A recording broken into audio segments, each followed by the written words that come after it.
This unlucky kid gets smoked by Truck-kun and wakes up in a wild-ass isekai world packed with chaos and magic. He thinks he's just some regular dude, but deep down, he's got a hidden trait that makes him straight up immortal. On top of that, there's some mysterious magic buried inside him. But it ain't waking up on its own, he's gonna have to grind through brutal training in a world crawling with deadly beasts.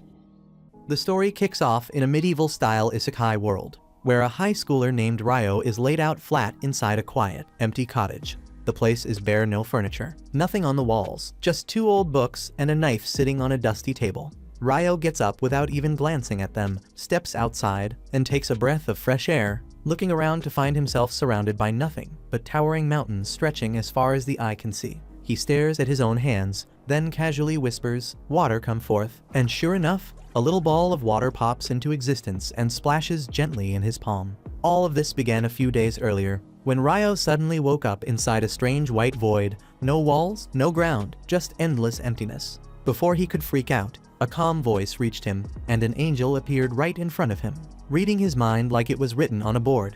The angel reassured him that this wasn't the afterlife, though it definitely looked the part, and said it had been years since anyone passed through. At the same time, he gave Ryo some bad news: he had died, hit by none other than the infamous Truck-kun. Ryo, somehow not surprised, accepted it without a fight and figured out what was coming next. He was getting reincarnated. In his mind, he nicknamed the angel Michael and asked him what he should do in his next life. Michael, with a laid-back smile, told him to live however the hell he wanted. Ryo had always dreamed of living a slow and boring life, and once he got the green light, he got ready to start fresh in a brand new world full of magic, named Phi. Before sending him off, Michael gave him the rundown. In the world of Phi, only about 20% of people can use magic, and lucky for Ryo, not only can he use it, he's also got the strongest compatibility with the water element. Since he asked for peace and quiet, Michael placed him in the forest of Rondo, alone in a small cottage, where he could take it easy. The angel stocked a nearby ice house with 2 months' worth of food and left 2 books inside the cottage, one about the local plants, the other about monsters. As for magic, he reminded Ryo that it's all about imagination and training. No fancy rules, no chance required. And for now, there's no danger. Michael threw up a barrier around the place to keep forest monsters out. Now, Ryo gives water magic another go, and, with a little focus, conjures up a floating ball of water. No chant needed this time, which is pretty damn convenient for a main character. Ryo uses his magic to fill the bathtub with water. Though to be honest, the idea that it came from somewhere inside him feels kinda gross if you think about it too much. The water's freezing, so he needs to figure out how to heat it up. And for some reason, he goes for the oldest, most useless method known to man trying to light a fire with sticks. He keeps rubbing and failing until he gives up, and starts thinking if there's a smarter way to get this done with magic. Pulling from his old chemistry lessons, he separates hydrogen from oxygen, which ends up freezing the water instead, turning it into solid ice. Now, with a chunk of ice in hand, he decides to try something different. He uses it like a magnifying glass, focusing the sunlight through it. And to his surprise, it actually works. He gets fire. With the fire going, Ryo heats the water and sinks in like he's been waiting his whole damn life for this moment. As he relaxes, everything in his mind starts clearing up, and it finally hits him that he could have just used magic to create hot water by reversing the process he used to make ice. But that's something to try later. For now, it's dinner time. While he eats, it hits him that the food stocked in the ice house isn't going to last forever, and if he doesn't start hunting soon, he's gonna be in trouble. The thought of going into the forest makes him pause though, because he knows monsters are out there, and he sure as hell won't survive with that tiny knife Michael left him. Which means it's time to figure out how to fight with magic. The next morning, he starts working on his first offensive spell, water ball, but when he fires it at a tree, it doesn't do a damn thing. So he tweaks the shape, tightening it into something like a sharp arrow, and after hours of trying, he finally manages to form a basic water jet. It's a cool step forward, but even that still doesn't leave a mark on the tree. The day after, he switches over to ice magic, hoping it'll hit harder. He carefully forms a crystal but struggles to lift it, because ice just doesn't move like water. Still, after a long day of grinding, he finally manages to summon multiple crystals and get them hovering in place, but he's still not able to launch them at the target. After a bunch of messy attempts and frustrating fails, he finally gets to a point where he can summon ice crystals in a flash. Trouble is, he still can't launch them with enough power to use in a real fight. But time's not on his side, so he figures he'll make do. He sharpens one like a spear and heads out into the forest, hoping for the best. Down near a quiet riverbank, he stumbles on some quartz and feels like he just struck gold. If his mana ever dries up, this might be his backup to light a fire. Not long after, while picking herbs, a wild boar locks onto him and charges straight ahead. Ryo freezes in place, too scared to move, and for a second, it looks like his second life's about to be cut real short. But that gut-deep fear of dying again kicks in, and he dives out of the way just in time. Thinking quick, he turns the ground to ice. The boar slips hard, and right then he throws up a few sharp icicles. One solid hit and the thing goes down. Not bad, though it's clear he's still got a long road ahead. Later, back at the cabin, he checks out the monster compendium. Turns out that boar he took down was a total weakling, barely ranked as a threat. That hits him kinda hard, but he keeps flipping through the pages. If the easy monsters in this world nearly kill him, what the hell happens when the real ones show up? And then comes the dragon entry. The book straight up says if you ever see one, just run. It won't help, but run anyway. Then he flips to the page on Akuma. Turns out it's even more terrifying. It says you don't need to run, you just need to pray you never see one. Real encouraging stuff. The book's doing a crap job at making him feel prepared, but he keeps reading, and despite everything that happened, he doesn't back down. The next morning, Ryo heads out again, ready for whatever the day throws at him. Things start off decent. He finds a fruit tree and takes a bite, and damn, it's good enough to make him forget all the stress from yesterday. But that piece doesn't last. Out of nowhere, an assassin hawk dives at him and knocks him flat. He instantly knows he's outmatched. The bird's packing invisible air magic, so dodging or blocking is a total joke. He remembers something from the monster book and makes a run for it. But how the hell is he supposed to outrun a flying beast? With nowhere to go, he plants his feet and fights back. Hits it dead on with ice magic, and when it crashes, he thinks it's over. As he gets closer though, the damn thing bursts out of the ice injured. Yeah, but still alive. One of its eyes got messed up, and maybe that's what makes it back off. The hawk finally flies off, and Ryo hits the ground, exhausted and grumbling that this quiet life is anything but quiet. After that mess, he tries to head home, only to realize he's completely lost. While stumbling around the woods, he spots something creepy, a Dullahan. No head, smoke pouring from its neck like it's puffing cigarettes non-stop. And it's just calmly grooming its horse. Somehow, Ryo manages to make it back. Days go by and he keeps training, fighting random monsters, catching fish, refining his water magic until it's sharp enough to slice through a mountain. He's finally getting the hang of this world. Still, every night, he heads back to that same spot where the Dullahan hangs out, not to win, but maybe to grow. There's nothing about Dullahans in his monster book, so either it's not a monster or it's too rare to be in the beginner's guide. After another rough fight, Ryo realizes he's not showing up just to prove something. He starts thinking maybe the Dullahan's been trying to help him get stronger this whole time. That night, the creature forms a sword out of ice and holds it out without a word. Ryo looks at it, gets the message, and takes it. As soon as he does, the Dullahan turns around and walks off, disappearing without a sound. The days roll by with nothing major happening, at least until that damn hawk shows up again. Ryo's out training like usual when he spots it in front of him. It's got one eye missing, so he knows right away it's the same one he fought before. Thing is, it wasn't black last time, and it sure as hell wasn't this big. Looks like the bastard evolved. The hawk charges at him with wild force, so Ryo throws up a 5-layer ice wall, but it smashes through without flinching. He stacks a 10-layer one, same result. Then he fires off an ice lancer, but the hawk dives right through it. As his walking stick drops, he grabs the sword he got earlier from the Dullahan and swings with everything he's got. It works. The hawk staggers back, comes again, but this time he drives the blade straight through it. As it crashes down, he walks up slow, looking at the thing with a bit of respect. That bird wasn't giving up easy. Took its eye again, and it still kept coming. Truth is, it pushed him to grow stronger, so in a way, he's thankful. Since it evolved just to face him again, he lets it die by his hand. After that, he moves along without knowing a dragon's been watching nearby. When it finally shows up and speaks, he's stunned he can hear it. The dragon seems relieved too, now able to use telepathy again. It asks if he's seen an evolved hawk, and when Ryo says he killed it, the dragon gets curious. Ryo shows him the sword, and the dragon immediately recognizes it as the sword of the Fairy King. That stirs more questions. The dragon asks what he did to earn that blade, but Ryo doesn't have a clue. With his curiosity satisfied, Ryo asks a few things too. They chat for a while until the dragon decides it's time to go. Before taking off, Ryo introduces himself, and the dragon replies with his name Lewin. Ryo's been living it up in this new world, having such a chill time that the angel who reincarnated him decides to check his slab again. That's when he notices something he totally missed the first time. Turns out, Ryo's got a hidden feature the last person didn't. He was born with the power of eternal youth. Meanwhile, back by the riverbank, a boy with red hair lies in the sand, looking like the next piece of this story is about to begin. Later on, Ryo starts craving seafood, so he heads down to the beach and ends up stumbling across a shipwreck.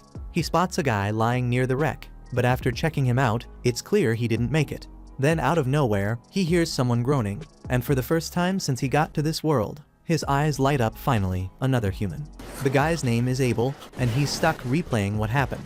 Some giant octopus-looking thing attacked their ship during a storm, and next thing he knows, he's sinking fast. But when he wakes up, he's in Ryo's place, confused but alive. Right away, he gets up and starts looking around for the others. He steps outside and gets hit with more confusion, because this place looks nothing like anywhere he knows.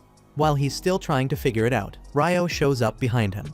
Abel's shocked, not just because he didn't sense him even though he's trained for stuff like that, but also because of how the guy's dressed. Still, he keeps it to himself for now. He thanks Ryo for saving him, and Ryo tells him straight he only managed to save one. The rest were already gone. Abel shrugs it off and says they were smugglers anyway, but before he can say more, his stomach starts making noise. Ryo tells him they'll talk over food and leads him back inside. While eating, Abel can't help himself. He finally brings up the clothes. Ryo says it's all he's got, no fabric around to make more. Abel suggests buying some but stops short, realizing maybe the guy's just broke. Ryo clears it up, says there's no one else around to buy from even if he had the money. Abel then asks if Ryo hunts his own food. He nods, points at the knife, but Ryo flexes with a bit of water magic, saying that's how he does most of it. That gets Abel's attention. Turns out only half the people in this world can use magic, and he's in the half that can't. That surprises Ryo, since the angel told him only about 20% could. Either way, Abel says he needs to head to the shore, wants to check something out for himself. While they're walking, Abel tells Ryo to let him handle the front if they run into trouble. Ryo says there's no need, but Abel insists he doesn't want to be the guy always getting saved. Ryo shrugs and tells him to do what he wants. When they get to the wreck, all the bodies are gone. Abel figures the sea or some monsters dragged them away. He thanks Ryo again, knowing he'd be in that pile too if not for him. He says he didn't find what he was looking for, and now he's thinking about reuniting with his crew. The storm must have dragged them way south, and he's got no clue which way to head. Then it hits him. He turns to Ryo and asks if he'd want to tag along. Ryo's caught off guard, and Abel adds that having him around would help him find his way back. And once they get there, he'll help Ryo land a decent job and live better. Ryo thinks it over for a while. Eventually, he agrees to be Abel's guide back to the city. Later that evening, Ryo stands by his garden, staring at the patch he spent so much time building up. There's a hint of sadness in his eyes as he thinks about leaving it all behind. That night, he tells Abel he's heading out to say goodbye to someone. The knight's clearly curious, but keeps it to himself and lets him go. At the lake, Ryo finds the knight Dullahan waiting. He tells him he's leaving the forest for a long while and thanks him for all the training. Then he draws his knife and says he's going all out tonight. The knight draws his sword in return, and the fight kicks off. Ryo rushes in with everything he's got, pushing hard, forcing Dullahan on defense. It's a brutal back and forth, and by the end, Ryo's running on fumes. The knight returns to the water silently, but just as he reaches the lake, he turns around and pulls a magical armor suit from beneath the surface, offering it to Ryo as a parting gift. Ryo gets all emotional, thanks him again, and heads back. By morning, both Ryo and Abel are ready to hit the road. As they take off, Ryo glances back at the forest he called home, and a wave of nostalgia hits him hard. Not long after, they run into a wild boar in the woods, and Abel tells Ryo to let him take care of it. He charges straight at the thing, sword out, then pulls off some slick combat move that turns the poor boar into a meat donut. Ryo's standing there impressed, asking what the hell that was. Abel tells him it's called a combat skill, something folks who fight with weapons rely on. They crash for the night inside a hollow tree, then get moving again the next morning. While trekking through the woods, they spot some lizardmen hanging around a swamp. Abel doesn't want to mess with them, says they're pretty damn strong, so they switch up the route. But Ryo can feel something off. Those lizard freaks are tailing them. Abel preps for a fight, but Ryo steps in, saying there's too many, and he's gonna use magic. Abel figures Ryo can't do much without a staff, but then his jaw nearly hits the ground when Ryo fires off 4 icicle lances like it's nothing, wiping out a chunk of the enemy. Once it's all over, Abel asks what kind of spell that even was. Ryo says it's just the regular icicle lance. Abel shakes his head, saying his wind mage buddies can only toss out 1 spell at a time, but this guy fired 4 in a blink. Ryo just shrugs it off, says maybe that's a wind magic issue, cause water magic works different. Abel figures there's no point thinking too hard about it and says they better keep moving. But first, Ryo makes 2 ice cups and fills them with fresh water. Abel picks up on a different chant this time, and Ryo plays it off, saying he probably heard it wrong before. They keep going, and somewhere along the way, Abel tosses Ryo a coin. Ryo lights up, saying it's the first time he's ever seen money. Abel stunned, he thought the kid was broke. But this is next level. He starts giving Ryo a little rundown on the 3 big countries in the central provinces. There's the Kingdom of Knightley, the Debuhi Empire, and the Handleyu Federation. Ryo can't help but clown on the name Debuhi, saying it sounds dumb as hell. He keeps going on about how goofy it sounds, talking trash the whole time, until they finally reach a wide clearing. Out of nowhere, they spot a rock shift on its own, and Abel reacts fast, slicing it clean in half. Ryo throws up a water shield just in time to block a wave of flying stones. And that's when Abel realizes they walked right into a damn nest of rock golems. Ryo's confused for a second, thinking golems were supposed to look more human. But Abel ain't got time to explain. He charges at the closest one and blasts a hole straight through it. The thing doesn't even flinch though, patches itself right back up and keeps swinging. Abel backs off, saying their attacks aren't doing much. But Ryo's already cooking up a new plan. He forms this giant chunk of ice in the air and slams it right down on the golems, crushing them flat. Abel can't believe what he's seeing, says he's never even heard of a spell like that. Ryo shrugs and drops a couple more ice blocks till the rest of the golems are done for. After the dust settles, they find one golem still kicking. It's got a big shiny magic stone inside. Abel says that thing's worth a fortune. Ryo wants to dig out the rest from the others too, but they're all buried under ice and he ain't about to melt through it all. Either he's too lazy or he's just not in the mood. They keep walking till they stumble on this massive beast. Looks like a weird mix between a croc and a hippo. Abel calls it a behemoth, says it's one of those rare monsters you only hear about. Ryo's ready to go after it, but Abel shuts that down real quick, says taking on a behemoth is suicide. Right then, a pack of wyverns swoop in, and Ryo gets all fired up thinking they're about to watch some monster versus monster action. The wyverns start hurling magic-charged rocks at the behemoth, but the damn thing lets out a roar so strong it cancels their spells and knocks them straight out of the sky. Ryo figures it used some kind of magic cancel move. Later that night while eating, Abel brings it up again, says he's only ever heard of magic getting cancelled inside certain dungeon traps. That catches Ryo's interest fast. Abel mentions there's a dungeon in the city of Lune where they're heading, and Ryo gets all fired up. Pissed he didn't say anything earlier, he stares him down like he's hiding more secrets. Abel tries to shift the convo, asks if Ryo even knows about dwarves and elves, but Ryo just tells him to spill everything he's got. A few days roll by, and they finally reach a mountain range. Ryo says they'll probably hit some kind of human settlement once they make it past the mountains. Abel glances at him, wondering how the hell he knows that. Ryo debates telling him about the dragon he met who laid out the whole world map for him. But in the end, he keeps his mouth shut and throws out some vague line about it being knowledge regular folks wouldn't get. Not long after, they hear this strange ass noise echoing through the sky, and both of them tense up, ready to scrap.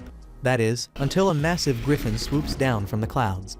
The second they lay eyes on it, both of them damn near panic. Abel starts spiraling into a full-blown breakdown. But Ryo thinks fast and hurls a slab of meat into the air.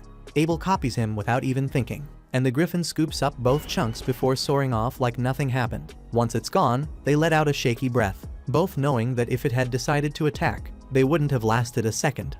As they keep moving, Abel brings up how no one's seen creatures like behemoths or griffins for over a century. He figures the tall mountain range must have kept them away from human territory all this time. That sparks something in Ryo's memory. The wyverns they saw earlier had flown in from the north, meaning their nests gotta be close.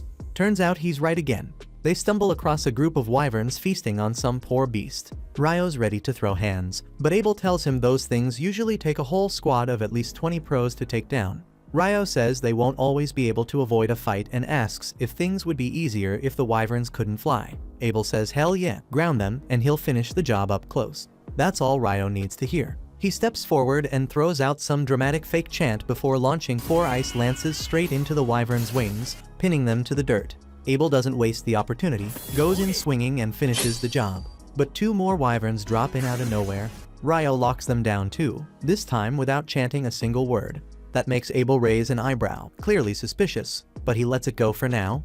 They scoop up the magic stones from the fallen wyverns and keep pushing north. They finally make it past the mountain range and step into the green hills. where Abel's taken aback that they not only handled wyverns but scored a ton of magic stones that'll bring in serious money once they hit the Empire. That's when Ryo suddenly wonders which country they're even headed to, saying he's fine with anything as long as it's not the Debuhi Empire. Abel tells him the Debuhi place is further north, which makes Ryo let out a breath of relief. Abel raises an eyebrow and asks if Ryo's got some kind of beef with them. Ryo says he's cool with the people and all, but the name is just way too cringe for him to deal with. Abel finds that reaction pretty weird, but whatever. Ryo then spots a road up ahead, and when he sees it runs from east to west, Abel realizes the mountain range they crossed wasn't your average bunch of rocks. Ryo notices he's thinking hard and tries to ask about it, but Abel brushes it off and points out that the road should lead them to the nearest town. Ryo lights up at the idea of finally sleeping in a real bed, and Abel tells him the town food's worth trying too. By nightfall, they reach the place, grab a meal at the inn, and Abel brings up the guild. He tells Ryo to register with the Adventurers Guild since the license works as ID, and it'll save him the tax when entering new cities. He reminds him he had to cover the entry fee with a silver coin, and Ryo claps back, asking if he's planning to log every coin he drops for a friend. That gets Abel a little embarrassed, but he keeps the lecture going. He explains how joining the guild means they'll buy monster loot and magic stones from him at a decent price, since only alchemists know how to work that stuff right. Ryo gets curious and wants to ask more, but the waitress shows up with his food, cutting him off, and when he sees what's on the plate, he freezes. He stares at the plate of curry, stunned it even exists here, because even in isekai anime, the hero has to go through hell and back to craft a good one. He was kinda looking forward to that journey too, but this one smells perfect, tastes just as rich and nostalgic as the one he had back in Japan. Before he knows it, the plate's clean, and he's ordering more without hesitation. The next morning, Ryo won't shut up about the curry, going on and on about how damn good it was, teasing Abel for hiding such gems from him. He jokingly tells him to spill all his secrets, which freaks Abel out for a second, though Ryo's just hoping he'll talk about the best dessert spots in town. Abel nervously says he's not into sweets and walks off, leaving Ryo wondering why he's acting so weird. They get back on the road, and before long, they arrive at Lune, a town surrounded by golden wheat fields. As they approach the gate, a guard named Nimmer spots Abel and nearly freaks out, saying he was reported missing months ago. Abel brushes it off, saying a lot happened, but he's back thanks to Ryo. Nimmer shakes Ryo's hand with genuine gratitude before pulling Abel aside to catch up. Once inside, Abel suggests they head straight to the guild. With Abel vouching for him, Ryo can skip some ranks right out the gate. Normally, newbies start at F rank, but if someone B rank or higher recommends them, they can jump to D rank from the start.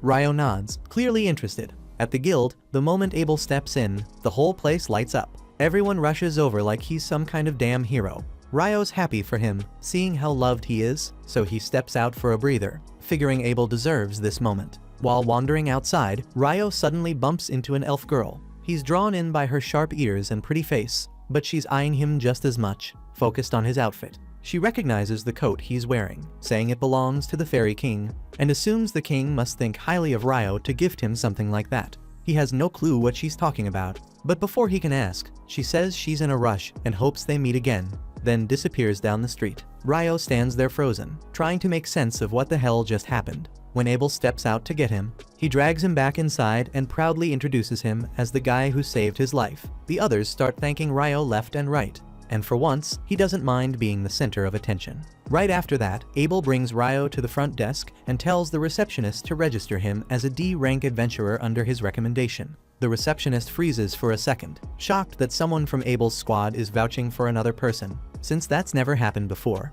Abel says Ryo's not your average guy, and this one's different. The receptionist explains that even with a recommendation, Ryo still needs to prove his strength before getting the rank. Abel nods and says he'll talk to the guildmaster about that directly. They're asked to wait, and a moment later, the door slams open and the guildmaster Hugh storms in all dramatic, completely fired up the second he hears Abel's back. Abel quickly introduces Ryo and says he wants him to take the rank-up exam. Hugh says they can't just bump someone up without testing their strength, but Abel hits him with a straight face and says Ryo's even stronger than him. Hugh nearly laughs in disbelief till Abel drops the bag of magic stones on the table. Hugh stares at the pile and loses his damn mind. That much magic means they didn't just fight one or two wyverns. They cleared out enough to wipe a kingdom off the map. Abel casually tells him not to panic, since they hunted them all south of the Malefic Mountains, so the danger's already dealt with. Ryo gets curious about that mountain's name, wondering if it means anything, and Hugh's reaction says it all. He says no one comes back after crossing the Malefic Range, not even top-tier adventurers unless they've got a damn good reason. The idea that Ryo and Abel made it through is unreal to him, and without wasting another second, he bumps Ryo's rank up on the spot. Right then, Abel's old crew barges in, and things get emotional fast. They'd pretty much given up hope of ever seeing him again. Hugh gives them space to reunite while he steps out with Ryo to finish the registration. As they walk, Abel calls out and tells Ryo to wait for him at the front desk after he's done, saying he's got something special to show him. Once that's settled, Hugh leads Ryo to his office, telling him that Abel's crew, the Crimson Sword, is one of the strongest and most well-known parties they've got. Ryo's not shocked or anything, but he's kinda wondering if jumping straight to D rank is really fair. Hugh gets it, but says he's known Abel long enough to know that no way in hell could he solo a wyvern, which means Ryo clearly helped in that fight, and that alone earns him the rank. Right then, the receptionist shows up with everything needed to start the formal registration, and Hugh dips out, grumbling about the stack of paperwork on his desk. The receptionist Nina greets Ryo with a smile and starts walking him through the basics. She says that for the first 300 days, he can crash at the guild lodgings, but after that, he's got to figure out a new place to stay. Then she tells him there's a dungeon exploration course the guild runs for newbies, and Ryo doesn't even hesitate, signs up right away. She tells him to show up at the meeting hall 2 days later at 9 in the morning. That part catches him off guard, and he blurts out that they actually use clocks here. Nina just smiles and moves on to the real deal. She points to the crystal device in front of him and tells him to press his hand on it. Ryo follows her lead, and the crystal lights up, scanning his biometrics and transferring it to the metal plate on top. That little slab becomes his official guild card. Nina hands it to him and congratulates him on becoming a full-fledged member. Then they step out of the office. Abel's waiting and says he wants to treat Ryo to some new clothes and maybe a staff, calling it his reward for sticking with him this far. Ryo's cool with the clothes, but the staff part throws him off. Abel explains it's standard for mages, but Ryo shrugs and says he's fine without one. He can already cast magic just fine, and when it comes to close combat, he's got a sword.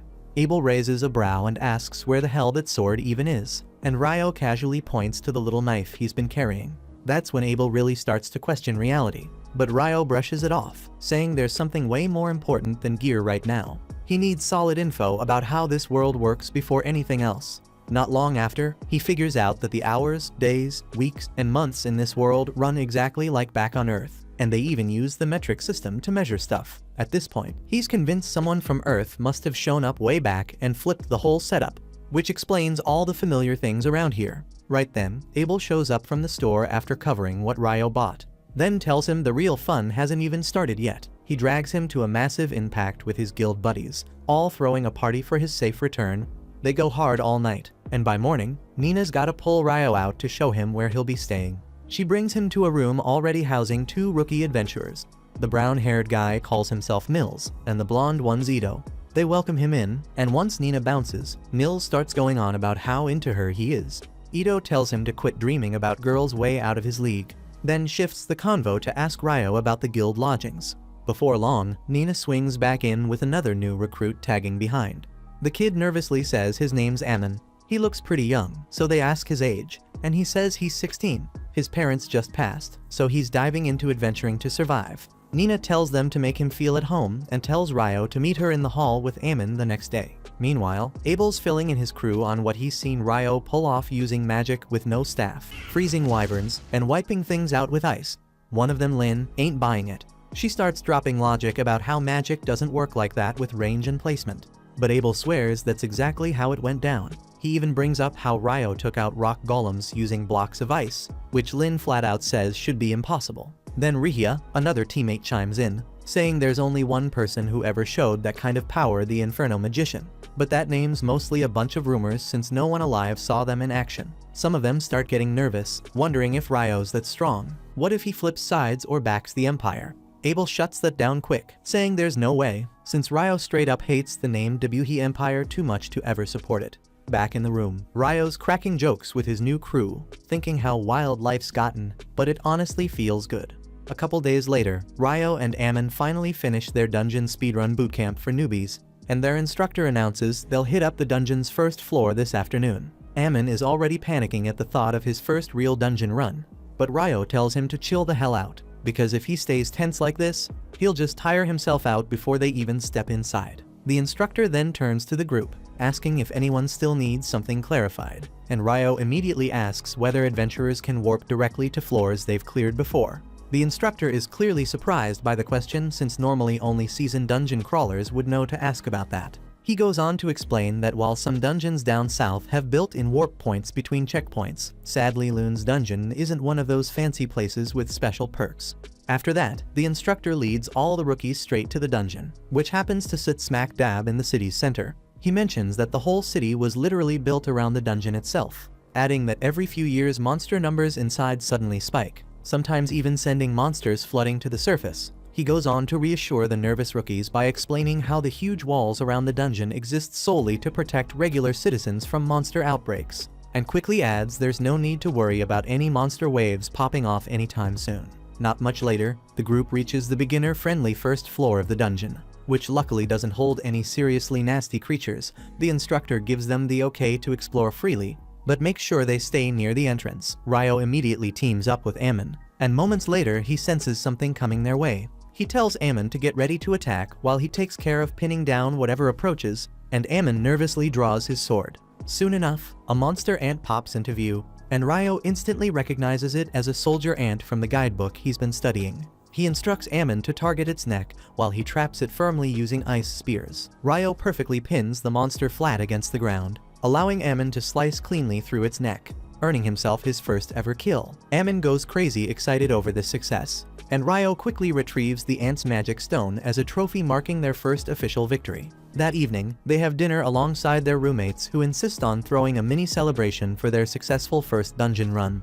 Their roommates seem genuinely impressed that the duo managed to handle a soldier ant right out of the gate, but Ammon modestly insists he merely delivered the final strike after Ryo had the ant completely locked down. He then enthusiastically mentions how eager he is to get back to the dungeon tomorrow, although he openly admits he's still feeling pretty uneasy about the idea of trying to explore alone. Ryo offers to go along since he's also itching to check out the dungeon down to the 3rd floor, saying it's shady as hell that they ran into a tougher monster from a lower level roaming around on the 1st, especially after their instructor made that sound like it rarely ever happens. Ito joins in, mentioning he's heard some recent gossip about soldier ants popping up around floors 1 and 2 lately, and none of the boys have a clue what the hell that's about. Right then, Abel casually strolls in and explains that soldier ants can dig tunnels to climb up from deeper levels. Nils and Ito completely freak the hell out, realizing the town's #1 adventurer just appeared in front of them out of nowhere. Ryo as usual just greets his buddy casually, giving zero craps about Abel's fame.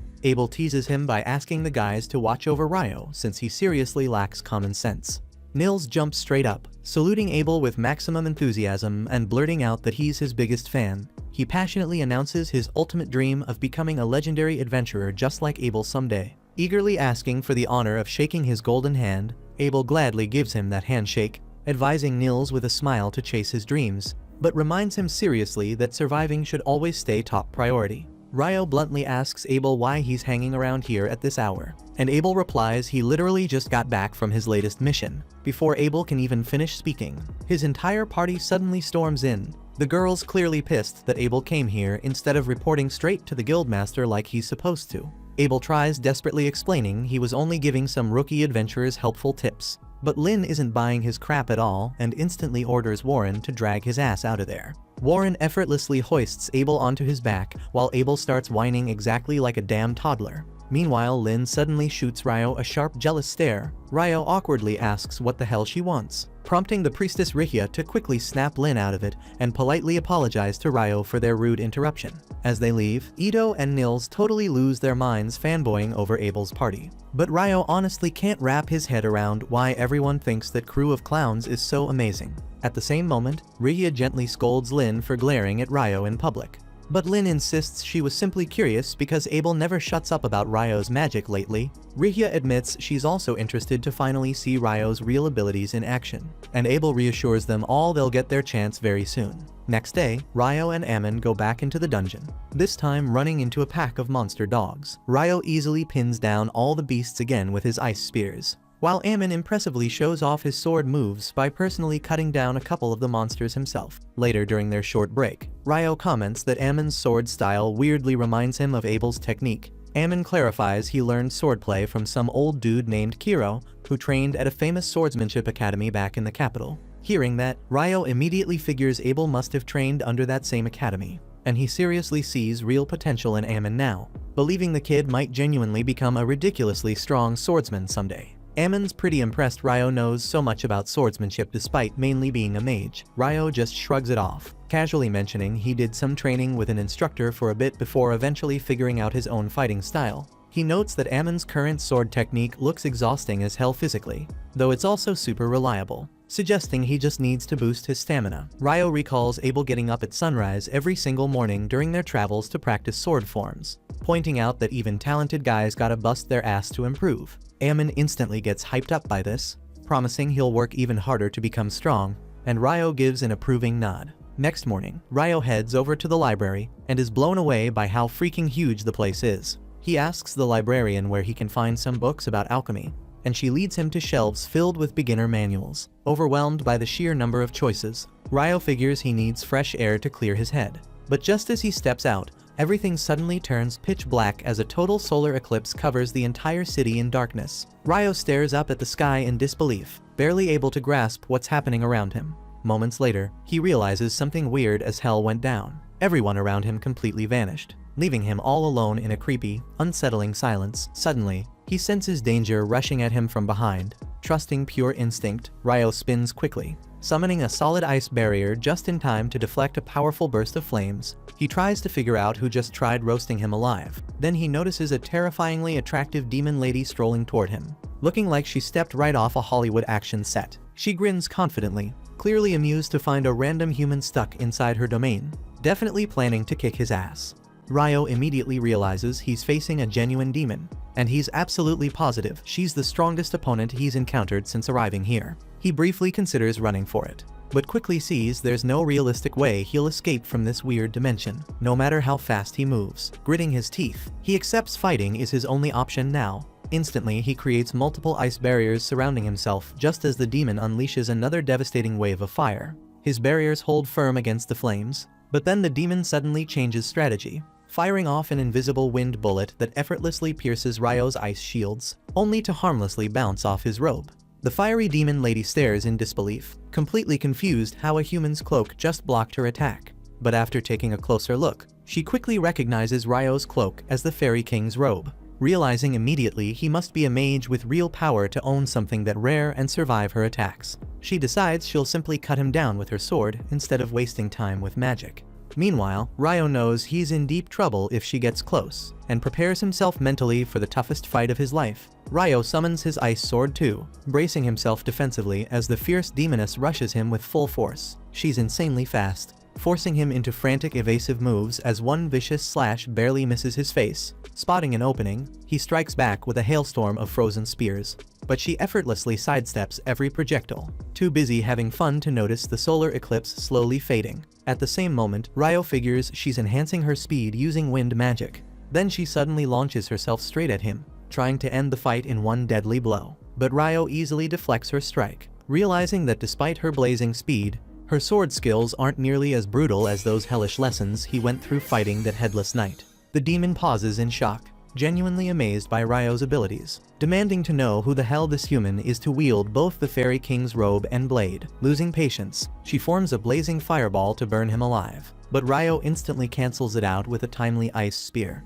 That totally enraged her. The demoness quickly decides she has to take him out fast, realizing Ryo will become a major pain if she drags this fight out too long. She goes into a fierce offensive mode, but Ryo stays calm, smoothly parrying every aggressive strike. Spotting a brief gap, he counters sharply, knocking the demon completely off balance. Immediately seizing this chance, he unleashes a devastating wave of sharpened ice spikes, aiming to finish her. She quickly shields herself with blistering flames, melting away his attack before it hits her.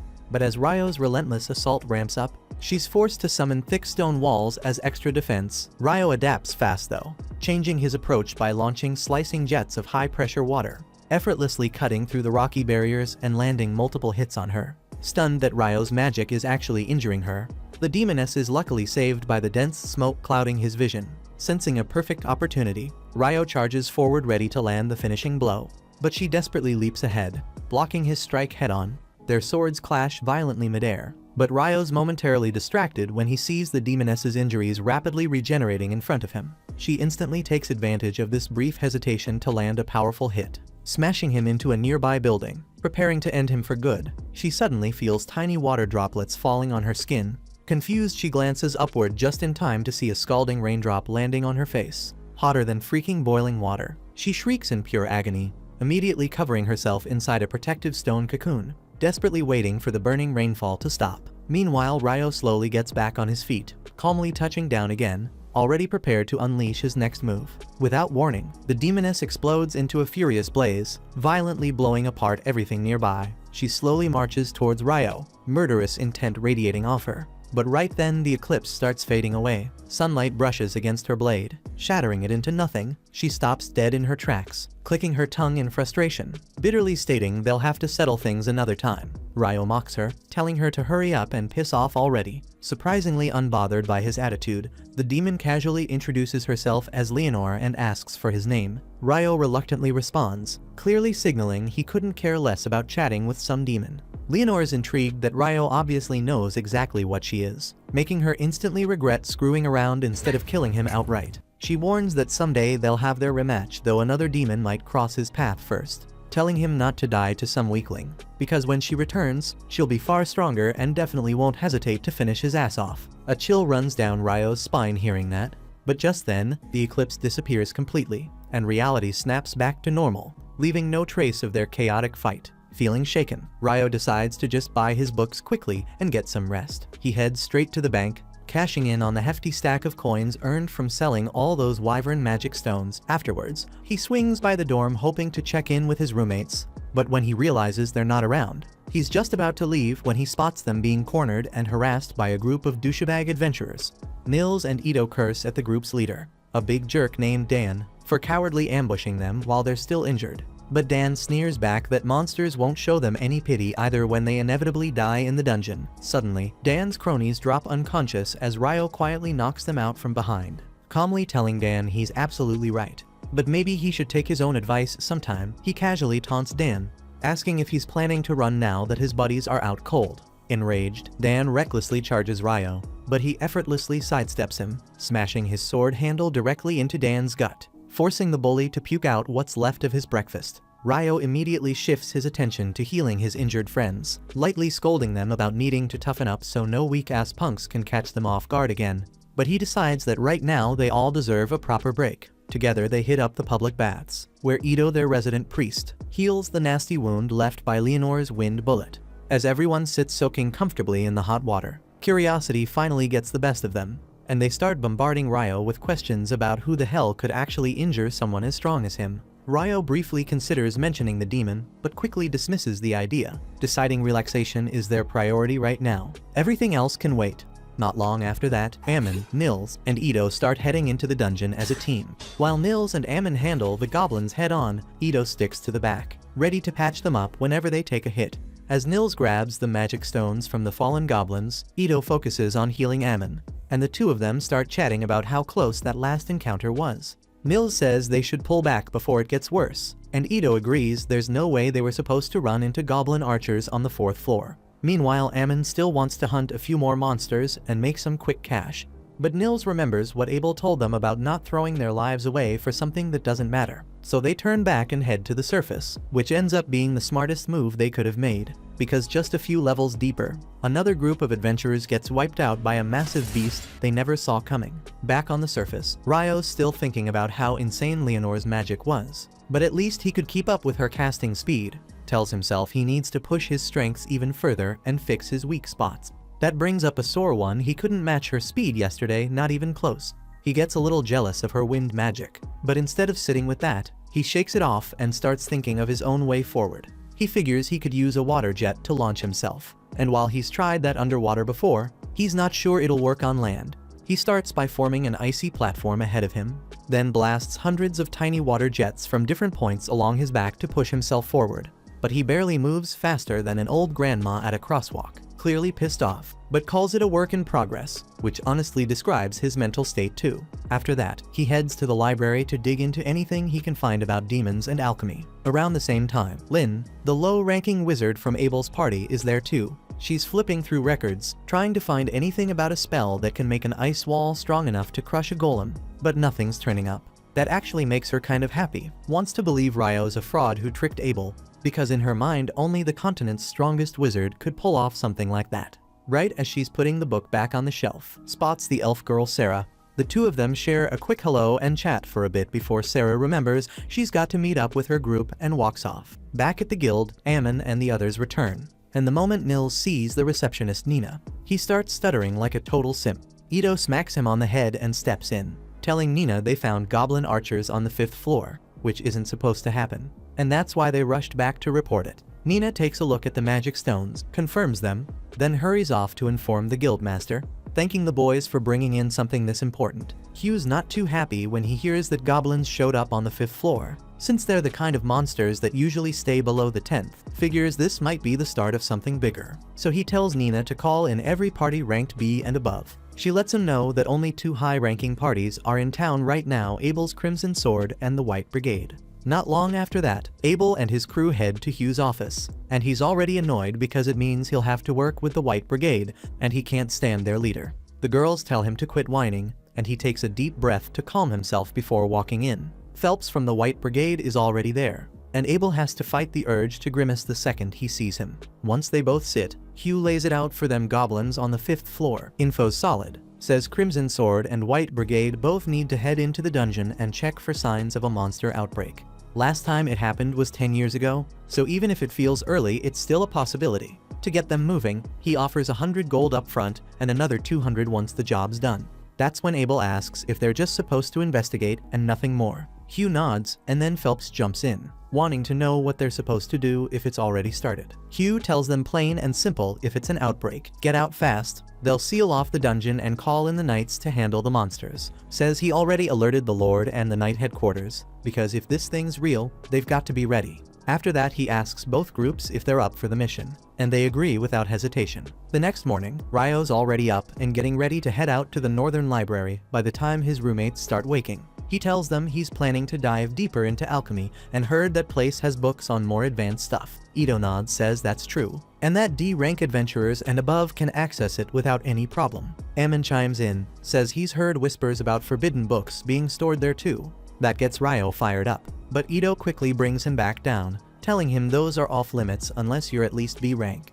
They all wish him luck on his little knowledge quest while they start gearing up for another round in the dungeon. By the time Ryo reaches the Northern Library, he already loves the vibe, starts scanning the shelves for the right books, and jokes to himself that if he straight up asked someone where the demon books are, they'd probably lose it. As he makes his way up the stairs to the 1st floor, his eyes land on someone unexpected, Sarah the elf girl, and he's instantly captivated. While that's happening, Hugh and the 2 elite parties finally arrive at the dungeon gates. Right when they're about to push the doors open, Abel stops him cold, says something feels off, tells Lynn to use her wind magic to check the 1st floor, and sure enough, she finds hundreds of monsters waiting just beyond the entrance. That's all the confirmation they need, the outbreak's already started. Hugh immediately orders everyone to fall back and contact both the knights and the guild. Back at the guild, Nils and the others see a notice saying the dungeon's been sealed off, and they figure it's because of those goblin archers they ran into. But before they can say much else, a man bursts in yelling that a monster outbreak's begun, and all adventurers are being sent to the dungeon walls to help hold the line. Meanwhile, Ryo and Sarah are still staring at each other like nothing's happening out there. She finally breaks the silence, says it's funny they're meeting again. Then, after quick introductions, she asks if he's hunting for something specific. Ryo almost blurts out he's looking into demons, but switches it up, saying he wants to study alchemy to create golems. Sarah looks impressed. Creating golems isn't exactly beginner-level stuff. Tells him there aren't any books that focus directly on that, but she offers to show him the ones that'll help the most. Says she knows the library inside and out. They talk a bit about books and adventuring along the way, and that's when Sarah mentions she's actually the only member of a B-rank party called Wind. Ryo remembers someone told him there's only one elf in the whole city, and she nods, says elves don't usually hang around with humans, but she's always been the odd one out. Elsewhere, the adventurers from the entire city have gathered at the dungeon walls, and it doesn't take long before the monsters break straight through the heavy gate. Then Hugh yells out for everyone to hit them with spells and arrows, kicking off a brutal fight against the goblin swarm. The knights arrive a few minutes later and start pushing the monsters back, and for a while it looks like they've got control.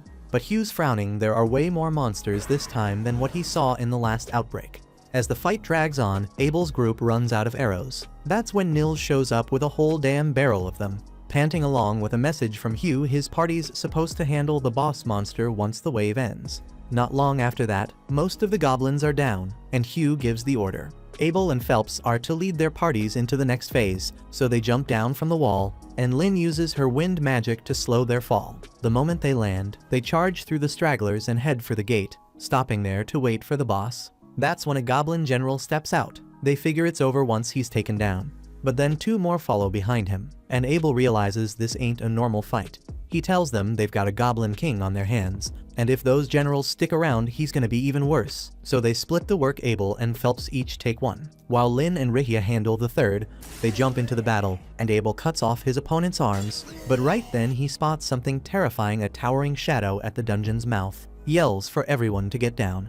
A split second later, a massive wind slash tears out of the gate, slicing through all 3 goblin generals like they were nothing. Suddenly everyone freezes. That kind of power, that brutality, no way this is a regular boss. But Abel and Phelps both know damn well they're the only ones who can face this thing. They charge in together, but their blades don't even scratch his armor. Without warning, Abel darts straight at him and activates his ghost skill to dodge the counterattack. He gets in close, drives a strike straight toward the king's heart, but doesn't finish him off. The goblin king goes in for the attack, but Abel tells Lynn to finish the job right as he vanishes again. Her wind spears shoot straight through him and nail the goblin king, dropping him on the spot. Everyone breathes out, thinking it's finally over, but deep inside that dungeon, something worse is still waiting. Everyone heads back to the guild to celebrate the win, and by the time Ryo shows up, he still cannot tell why the place is humming with celebration. At the same time, the rest are singing and laughing, while the guildmaster is buried elbow deep in paperwork because he still has to dispatch reports on the great monster's outbreak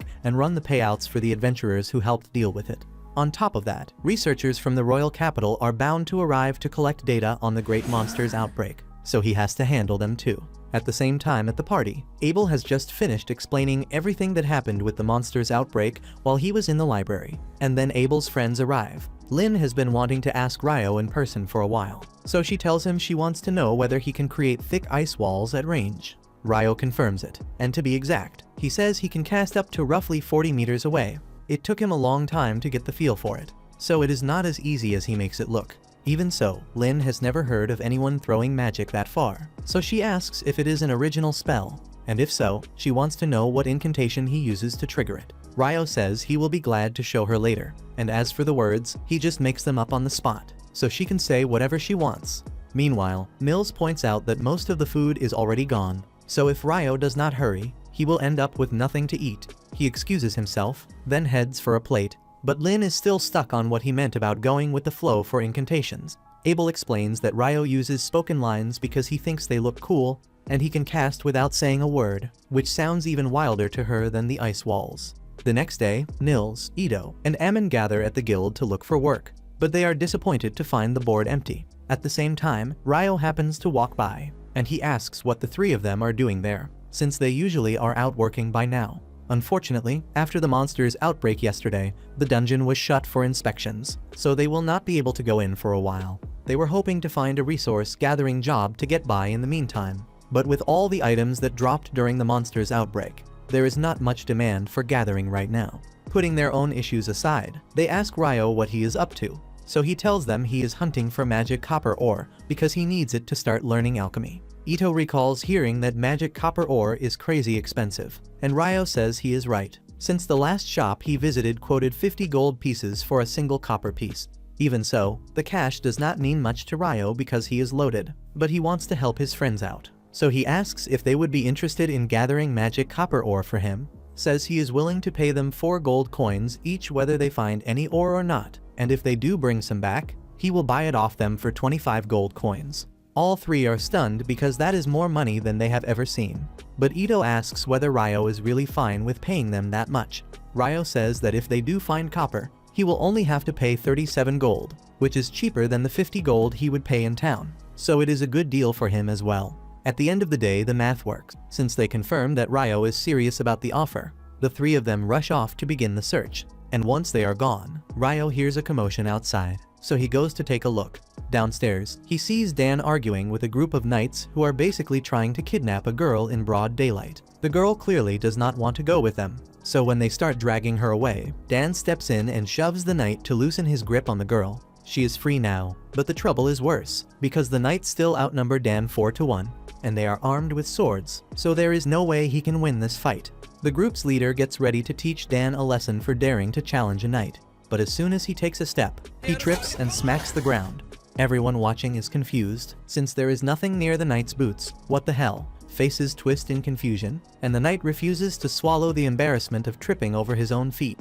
So he accuses Dan of doing something to him. However, as he tries to stand back up, he stumbles again. Not long after, Phelps arrives, and he is appalled by the stunt these so-called knights have pulled. At first, they try to lean on him, since in the city they outrank adventurers on paper. So the scare tactics bounce off Phelps, because while he is an adventurer, he is also a noble, and he stands his ground. His full name is Phelps Heinlein, and the second the knights hear he is Heinlein, they realize they screwed up. Phelps's father, Alexis Heinlein, was the former captain of the Royal Knights, which means the Heinlein family holds real sway over the order, so Phelps could probably have them sacked on a whim if he wanted. If he had been there while they tried to kidnap the girl, he would not have thought twice about ending them. Right now, he only knows they were about to gang up on Dan, so he rips into them for disgracing knighthood and tells them to get lost before he changes his mind about letting them go. Once they clear out, Phelps glances up at Ryo because he noticed what Ryo did earlier, even from the edge of the crowd. He had already heard from Abel that Ryo's magic was ridiculous,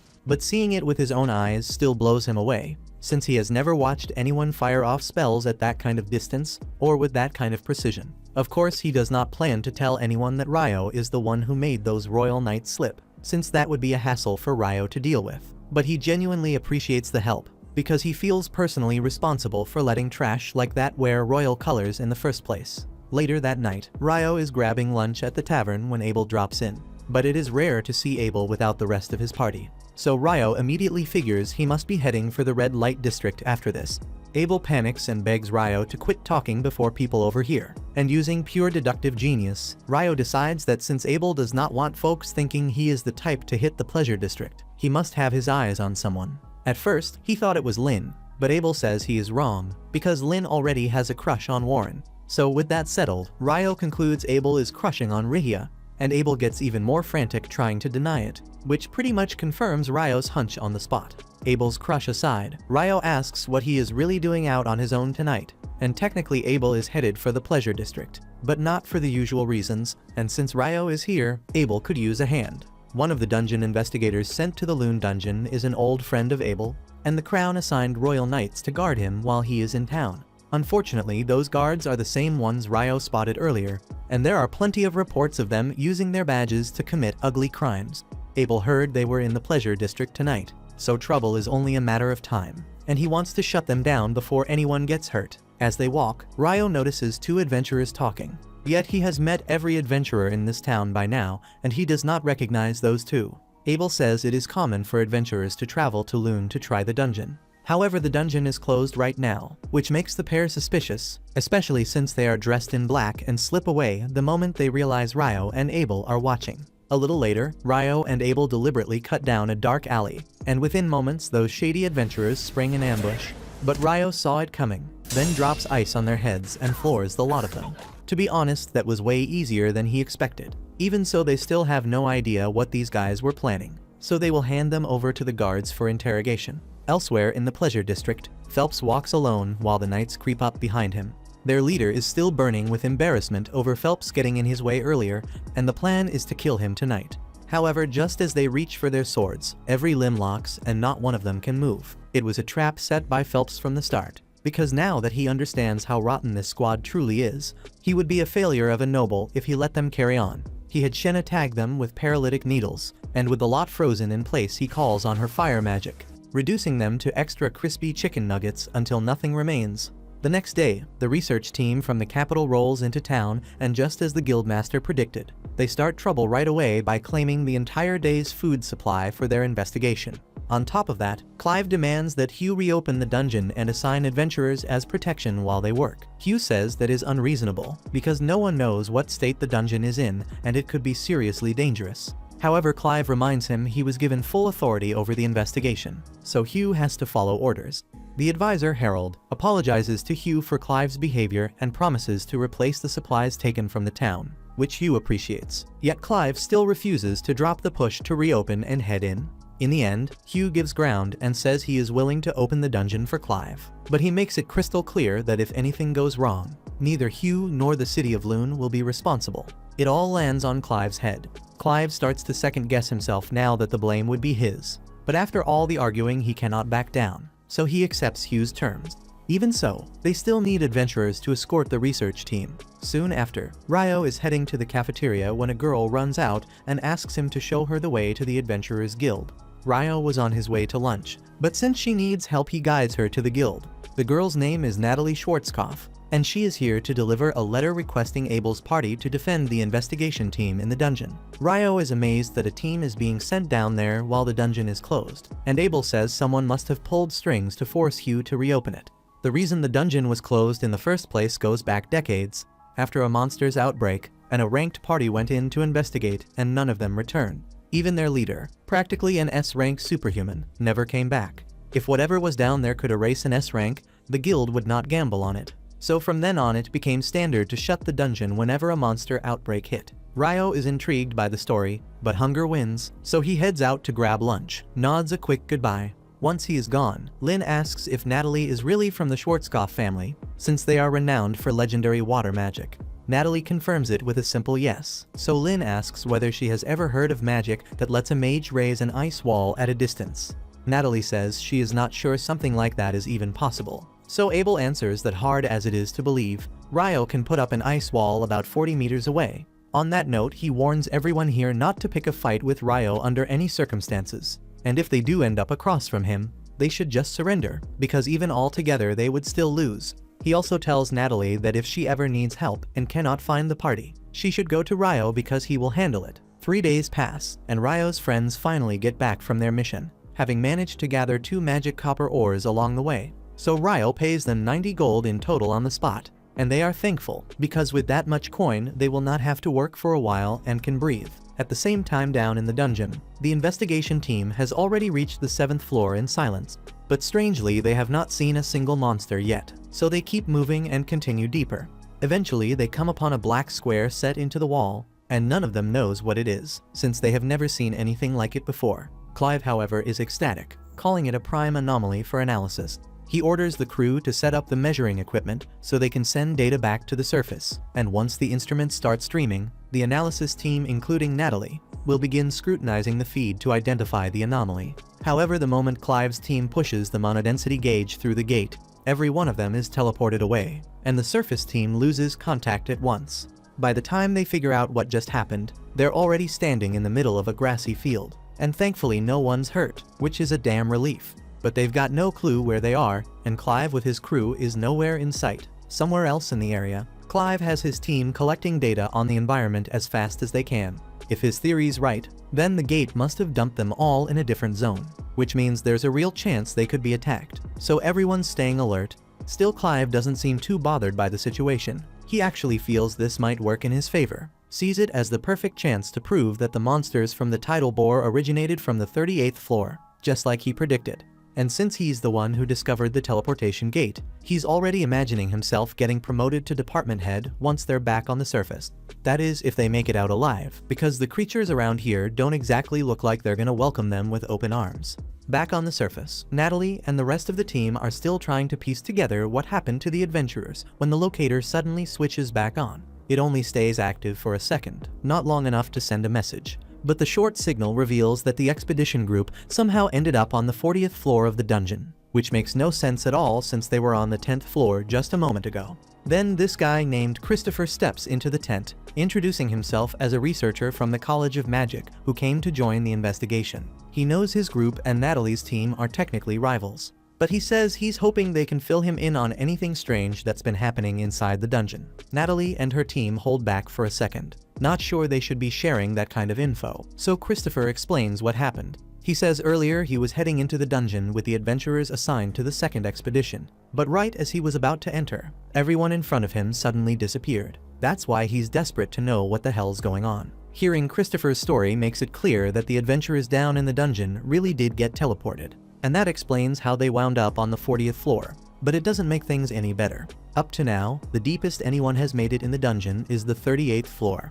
And it's said that from that point on, even B-ranked parties would struggle to survive. Never mind the C and D rank groups that came along. Luckily, Abel's team was part of the first group that went in, so he and his crew should be able to keep the others safe for a bit.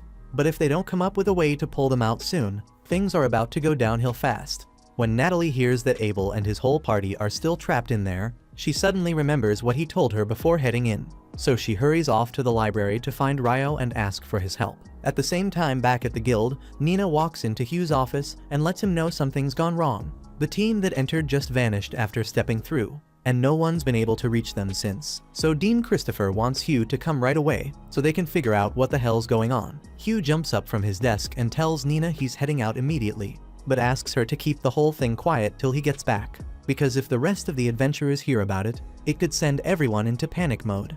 Meanwhile, Ryo's wandering through the library like usual, but he's not having much luck with his research since he has no clue where to look. He wishes Sarah were around since she'd probably know exactly where to find the stuff he needs, and turns out he's in luck because she's standing just one aisle over. Ryo lights up when he sees her and walks over, telling her he's been trying to dig through anything on eclipses and tidal bores, but he's totally lost on where to begin. Sarah says she'd be glad to help since she already knows where that kind of info is kept. She actually believes there's a connection between eclipses and the tidal bores, because before the last one hit, there was an eclipse 2 days earlier, and that same pattern has shown up again and again in the past. Even so, it took her a ton of digging to figure out that connection. So now she's curious why Ryo suddenly cares so much about the topic. But there's no way he can tell her he fought a demon downtown during the last eclipse. So he quickly switches gears and asks if she knows why magic stones shift colors. Sarah knows Ryo's hiding something, but decides to let it slide for now and explains that a stone's color depends on how long the monster lived. He'd already figured that out, which is part of why the tidal bore caught his interest, because every report says the stones taken from those monsters were completely clear. Right now, people think the monsters come up from deep inside the dungeon during a tidal bore, but those clear stones suggest they had barely spawned in. He remembers the older tidal bore records said the same thing about clear stones, and it throws him off because he didn't expect this place to have such detailed archives. Sarah tells him the documents are actually falling apart and written on old parchment, so even most librarians don't know they exist. But she knows exactly where they're kept and can show him if he wants. At the same time, the investigation team still has no idea where they landed, and considering they got teleported in, they're starting to question if they're even inside the dungeon anymore. Harold turns to the researchers and asks if they managed to get any gear working again, and they tell him the transmitter's back online, so now the surface team should be able to track them. Some of the others assume that means help is on the way, but Harold's not convinced. Abel checks if something's bothering him, so Harold says the air here feels off. It reminds him of being inside Sanctuary Square, and that spell is the ultimate defense, capable of blocking every kind of attack, magical or not. If this place has that same kind of feel, then they might be sealed inside some kind of massive barrier, totally cut off from the outside. Abel is starting to grasp how serious this has become, so he tells Lynn to activate her probe spell and check the area for anything unusual. She does, and her wing-based magic scans a group nearly 500 meters out. Most of the signals read human around 100, but a dozen of them don't match anything she's familiar with. It's definitely odd, but that's all they've got right now, so they begin making their way toward the source together without delay. Back on the surface, Hugh's just been told the investigation squad was warped down to the 40th floor, and he's stunned by how cursed their luck is, because even if he rounded up every single adventurer in the city for a rescue operation, none of them would ever reach that far below. Beyond that, no one has figured out what triggered the teleportation in the first place, so Christopher warns that sending anyone else would be reckless unless they understand the cause. With no real options, they're forced to wait it out and hope the team's still alive. But the moment we look at them, it's clear they're anything but safe. Fire is crashing down on Clive's research crew, and while a few mages throw up shields fast enough to stay alive, plenty of others don't make it in time. Clive is struggling to understand how things collapse this fast. But one thing he knows for sure is that the enemies attacking them match the ancient descriptions of demons he once studied. And if even part of those old records is true, then they're in serious danger. A squad of adventurers makes a move to strike first and catch the demons off guard, but they're torn to pieces within seconds, and those who survive that are burned down to ash. Abel's team arrives soon after, and they freeze at the nightmare in front of them. It's nothing short of a bloodbath. Right then, Rihia scans the monsters and instantly recognizes what they are. She turns to the others and says these are demons, the same ones said to be enemies of both gods and angels, and they're far beyond anything an ordinary human can take on. So beating even one will be a serious challenge. They're all wondering what the hell demons are doing in a place like this. But Harold says they can worry about that later because saving Clive's team comes first. He orders the mages to prepare for a pincer move. So right when Clive's group is about to be wiped out, a storm of magic javelins rips through the three demons attacking them. The mages start blasting every ranged spell they've got, and with how many they're throwing out, the attacks finally crack through the demons' defenses. There's still a bunch of them left, so Harold tells everyone to get ready to fire another round. The demons try to fire back with their own attacks, but the mages already had a shield up, so nothing interrupts their assault. At this rate, Harold thinks they might be able to win if they keep this pace, but the mages don't have unlimited mana, so they'll burn through their energy before it's over. That's when Abel and the others will have to step in, so Abel draws his sword and scans the field. He spots one demon that looks extra dangerous, then tells the crew to move in single file behind Warren, who blocks all the incoming flames as they charge forward. Once they get close enough, Abel starts slicing through demons while Lynn and Rihia launch spells to finish the job. They wipe out most of them that way, but Lynn ends up collapsing from mana drain, and Rihia's running low too, so Abel's left to handle it himself. There's still 6 demons standing, and Rihia warns him that the one in the back's probably a demon prince. That's the younger version of a demon lord, and no one's ever taken one down except for a hero. That doesn't help much, but Abel pushes ahead anyway since he doesn't have many options. They're scary as hell, but he's felt worse fear before, like when he fought the griffin, so he figures he can handle it. He cuts down 2 demons in a single strike, but that grabs the demon prince's attention, so it fires a blast toward Rihia and Lynn, and Warren has to throw himself in the way to protect them, sending all 3 flying. Now it's Abel and the demon prince left standing, and for a split second, Abel lies to himself thinking he might stand a chance in a one-on-one. That illusion breaks fast when the demon prince flash steps right in front of him and knocks his blade out of the way. Abel holds his ground with the sword still up, but deep down he knows damn well there's no way he's pulling this off. Not with that huge gap in power and speed. Then out of nowhere, Clive blasts the demon prince with a nasty spell from across the field, but it barely scratches him. That pisses the demons off, and they all turn toward Clive's group. His barrier gets shredded, and his whole squad's about to go up in flames. Things spiral fast, so Abel makes a desperate call and pops his zero-turn skill just as the demon prince charges.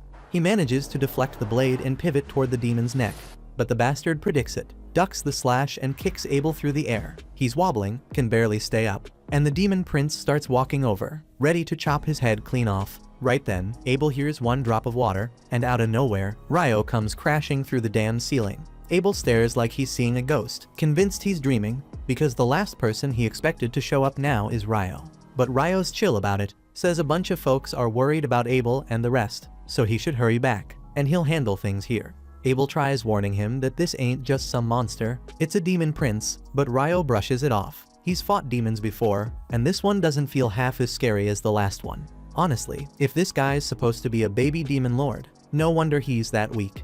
Ryo starts walking toward him, and the other demons try to roast him with fire, but he just tosses out some icicle lances and wipes them out in seconds, heads rolling before they can even blink. The demon prince turns and sees what's left of his men drop to the ground, so now it knows this fight's not gonna be like the last. It tightens its grip and gets ready, and Ryo, wanting to test him a bit, draws his own blade with a little grin, curious to see what this demon prince has got.